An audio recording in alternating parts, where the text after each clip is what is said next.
In this video, we are going to show you how to add or change existing login types for your group.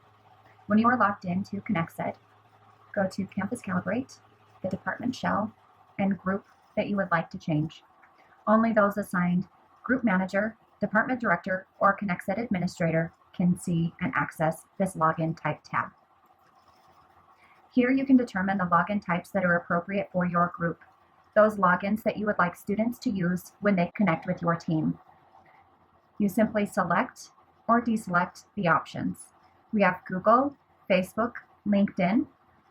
ConexED OAuth is our guest registration option. All of those are great options for prospective students. We also have Canvas and single sign-on, either CAS or the SAML 2. Now for the single sign-on, your IT team will need to either work with our IT team or complete the self setup for a single sign-on to make either of these options available. You can preview the login form and see the login types that are available. You'll notice I have all of the options that are selected here.